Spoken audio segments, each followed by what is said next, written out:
Welcome to the Deep Dive.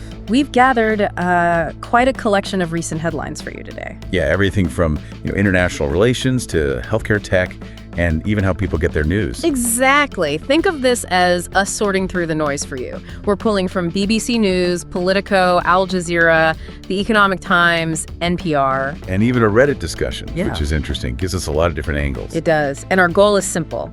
Highlight the key bits, add some context, show the connections. So you can grasp what's happening and why it actually matters without getting totally overwhelmed. Right. Okay, let's jump in. President Trump's trip to the Middle East, Saudi Arabia, Qatar, the UAE, it's been making waves. It really has. Multiple sources like Politico, The Economic Times, NPR are all covering it. It seems like a mix of, well, diplomacy and big business. Yeah, NPR mentioned Trump met with Syria's interim president, Ahmed al-Shara. That's right. And there's talk, serious talk it seems, about potentially lifting U.S. sanctions on Syria. Lifting sanctions. Wow, that feels like a pretty significant shift. Why would they do that now? Well, NPR suggests the Gulf states are very interested in investing there. Minerals, oil reserves. Ah, okay. So the sanctions are the main roadblock. Apparently, yes. Yeah. Lifting them could really open the door for major economic activity. It might also signal a sort of shift in U.S. priorities in the region. And meanwhile, he's catching some flack back home about a gift. Yeah, Politico and the Economic Times mentioned that, the airplane gift from Qatar. Trump's defending it, though. Defending it how? He's framing it as a win for U.S. taxpayers. A win for taxpayers? That seems a stretch. Well, the idea might be it offsets costs or gives leverage somehow, but it definitely raises questions about appearances, about the optics of accepting such gifts. Right. And Politico also noted American business leaders were there in Saudi Arabia to meet him. Yeah, quite a few titans of industry. It really paints a picture of a trip with a, let's say, very strong economic focus. Makes sense. Big deals, potentially. That's often the subtext, isn't it? New trade deals, investments, partnerships could have long-term effects for everyone involved. Now, Al Jazeera had a bit of a different take, an opinion piece asking if Trump's, abandoning Israel. Yeah, that was an interesting angle, because Israel wasn't part of these specific Gulf deals he was involved in. So are they saying he is abandoning Israel? Actually, no. The piece argues that despite Israel being excluded from these particular deals, Trump probably remains a pretty committed supporter overall. Okay, so it's more nuanced than just a headline grab. Exactly. Yeah. It suggests it's more about the specifics of these deals rather than a fundamental change in his stance towards Israel. Got it. Okay, let's pivot back home. U.S. domestic policy and politics. Sounds like a lot is going on, according to Politico and NPR. Yeah, quite a bit. Politico mentioned a crisis cabinet, a reboot of the liberal cabinet to sort of tackle things with Trump. A reboot, trying to shake things up. Seems like it often happens when an administration wants to, re-energize its agenda or face new challenges head on. And inside the GOP, things aren't totally smooth. Politico mentioned a Senate primary from hell down in Texas. Oof, yeah. Those kinds of intense primaries often show deep splits within the party, right? Different factions, different ideologies clashing. And that can make the general election tricky. Definitely. It forces them to figure out their strategy moving forward. Politico also said Trump's maximalist agenda is facing some limits, and it's causing market reactions. What do they mean by maximalist? Basically, his really ambitious, sometimes far-reaching policy goals, across the board. Okay, and the limits. Well, as these big ideas hit political walls or economic realities or international pushback, Politico suggests investors get a bit nervous. Some market jitters, volatility. Could be, yeah, in specific sectors, or maybe even more broadly. And on the legislative front, it's the usual tug of war. Energy Committee rolling back Biden energy programs. Right, while Democrats are going after the GOP's Medicaid work requirements. Classic policy battle. Highlights the different priorities for sure. Absolutely. Energy, social safety nets, these are core dividing lines. Now, this is interesting from NPR. Oklahoma schools now have to teach students to identify discrepancies in the 2020 election results. Wow. That's very specific, putting that into education standards. Yeah. What are the potential implications there? Well, it really raises questions about how history and civics are being taught, doesn't it?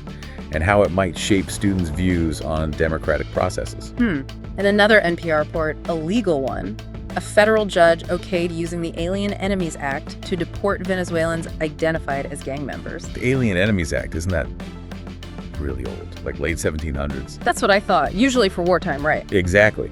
So applying it now suggests a legal view that these individuals, because of alleged gang ties, are sort of like enemies in that context. It's a pretty broad interpretation. Definitely sounds like it. Okay. Okay, shifting to taxes and the economy. Politico says the House tax package would lower bills for average earner. That's usually a popular headline. And they're getting closer to a SALT deal. Can you quickly remind us what SALT is about? Sure. State and local tax deduction. It lets you deduct certain state and local taxes from your federal income tax. Right, and the limits on that deduction really hit people in high-tax states. Precisely. So any deal around that is always a big point of negotiation, especially for representatives from those states. Okay. Also from Politico, good news maybe. The House Ethics Watchdog is finally up and running after a long delay. That is important. Independent oversight is, well, pretty crucial for accountability, isn't it? Absolutely. And this is a bit of a weird one. Politico says the Trump admin canceled some health worker layoffs right before an RFK Jr. hearing. The timing. Yeah, seems convenient. Could be seen that way. Maybe trying to head off criticism during the hearing. Hard to say for sure, but the timing is notable. And there were protests, too. Medicaid cut protesters arrested during a GOP bill markup. Yes, Politico reported that. It really shows how intense the feelings are around healthcare funding and cuts to programs like Medicaid. Deep divisions there. For sure. And speaking of data and privacy, NPR notes advocates are pushing states not to share food stamp data with the USDA. What's the worry there? It's mainly about the privacy of the people getting assistance. Concerns about how that sensitive data might be used or misused. Civil liberties implications. Right. Okay. And some immigration news from NPR with kind of contrasting elements, welcoming Afrikaners but ending protection for Afghan allies. Yeah, that does seem complex, possibly controversial.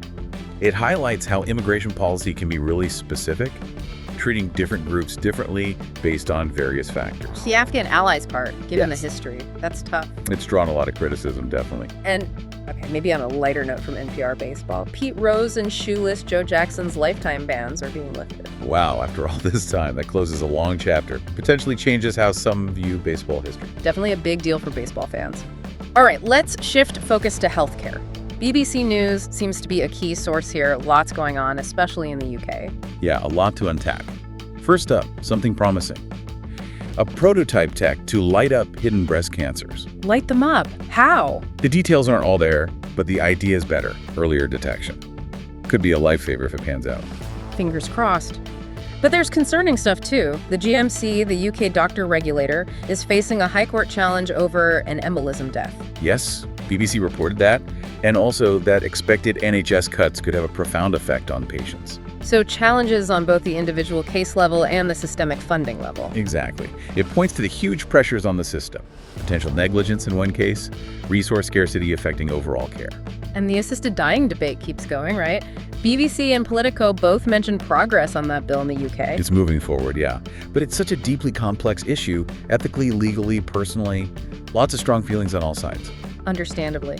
BBC also had some worrying reports about basic care needing faster maternity care changes, and a really bad story about a woman put in a dirty cubicle without food. Ugh, those are awful.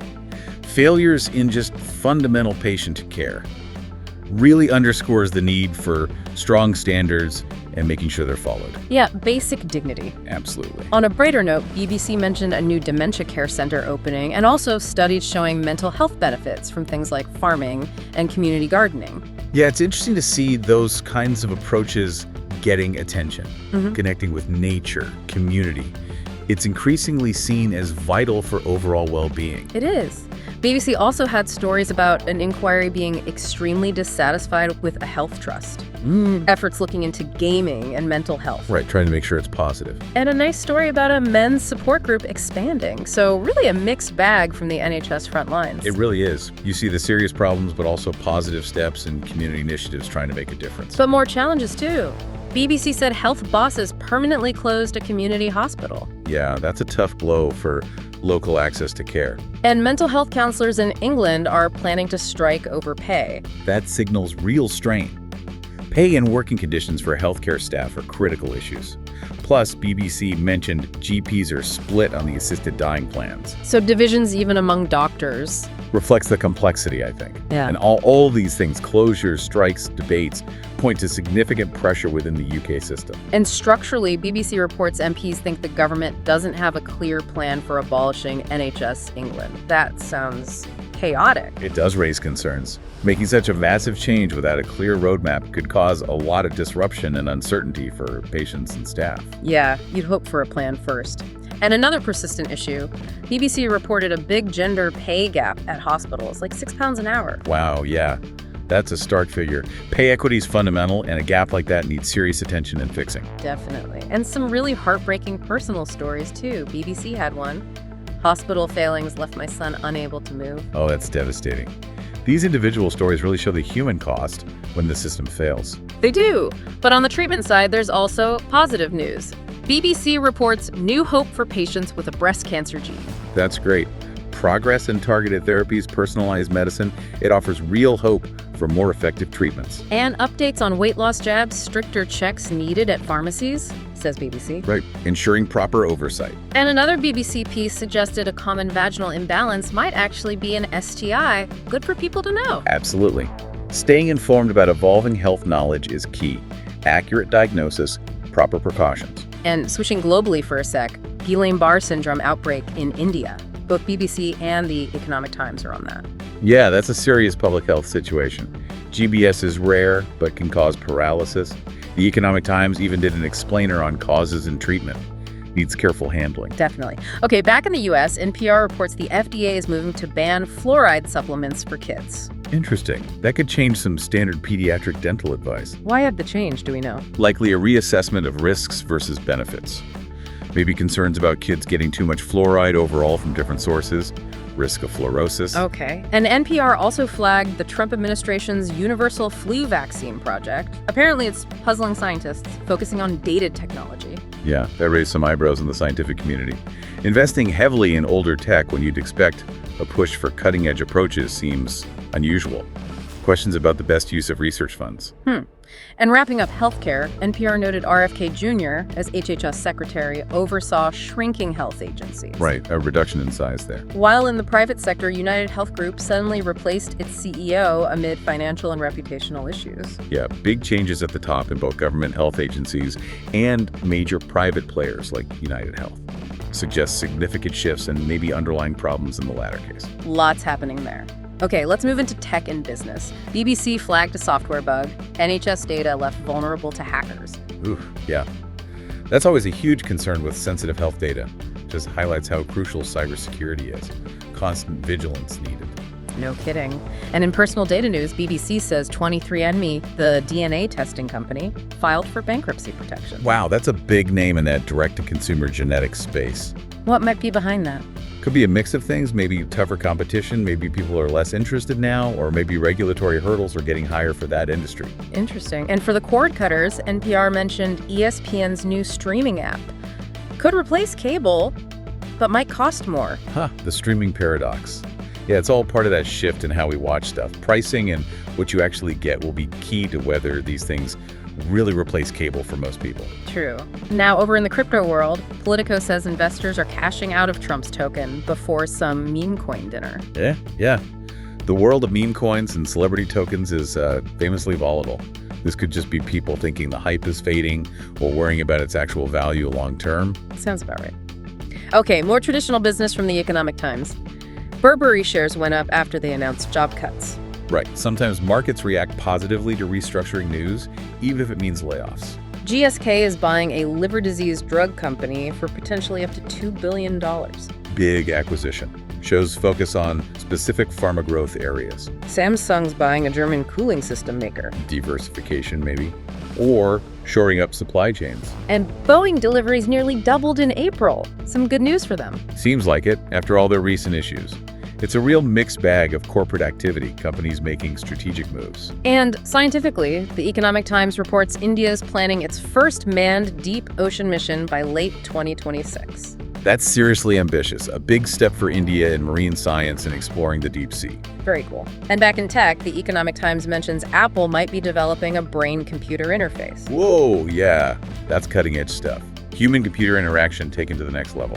Meanwhile, Microsoft is having mass layoffs even though they've been profitable. It's a bit jarring, right? Shows that even successful tech giants restructure, maybe shift priorities, adapt to market changes. Profit doesn't always mean job security, unfortunately. True. Okay, let's turn to global conflicts, international relations. The India-Pakistan situation seems really prominent, especially in the Economic Times and Al Jazeera. Yeah, it's clearly a major focus. The Economic Times highlighted India promoting its own defense systems, claiming success in something called Ops Sindoor. Right, and the tensions are having ripple effects. Big time. The Economic Times notes it's pushing up basmati rice prices, affecting trade with Turkey and Azerbaijan. It spreads out. Demonstrates how geopolitics hits the economy directly. Port delays, too. Yeah, disrupting trade flows. And it's hitting other areas. Insurance for the IPL Cricket League is getting nervous. Companies are cutting travel near the border, offering work from home. So real impacts on daily life and business. Absolutely. Shows the level of concern. Even Bollywood is pausing film releases, according to the Economic Times. Wow, even entertainment feels it. It seems pretty pervasive. And travel companies are shifting focus to what they see as safer destinations, too. Makes sense. People prioritize safety when things feel unstable.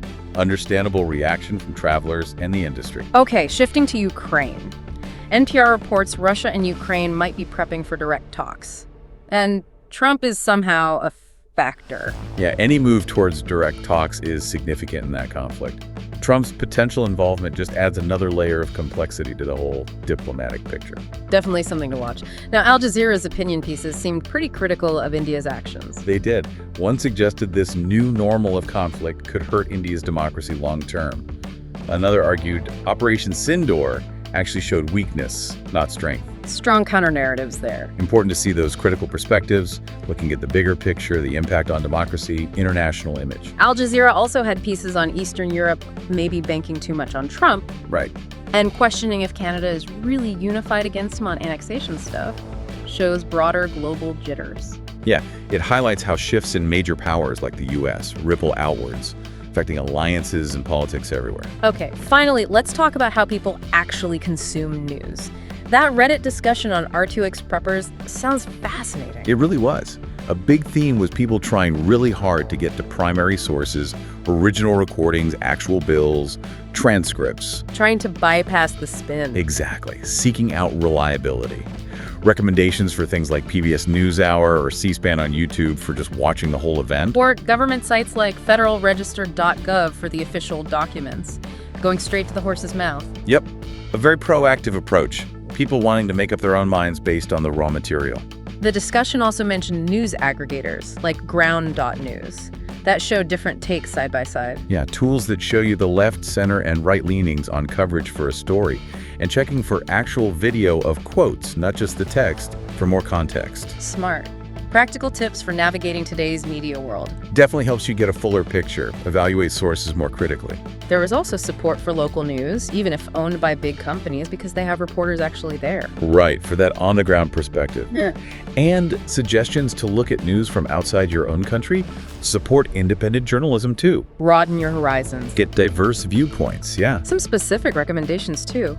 Steve Lookner's Agenda-Free TV for live stuff with careful sourcing. And one user even built their own news app, Druid, to pull different perspectives and cite sources. Now that's dedication. Shows how people are actively trying to manage the information flood, build their own tools. Amazing. And they compared Germany's public broadcasters, ARD and ZDF, to the BBC or PBS model. Yeah, just highlighting different ways countries fund and structure their news media.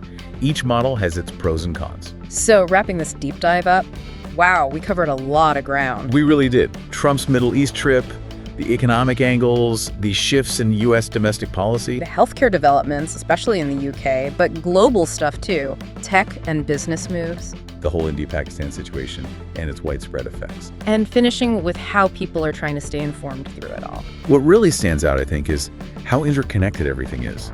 A diplomatic move affects economies, a health innovation crosses borders, and how we find out about it all is its own evolving story. It really is. Okay, here's a final thought for you, our listener. With just this sheer volume, this variety of information flying at us, Think about the different lenses these stories are told through. Maybe even try exploring some of those other sources or verification methods we talked about from the Reddit discussion. What does being truly informed actually mean today? And what's your active role in trying to piece together that bigger picture of the world? Good question to ponder. Thanks for joining us on this deep dive.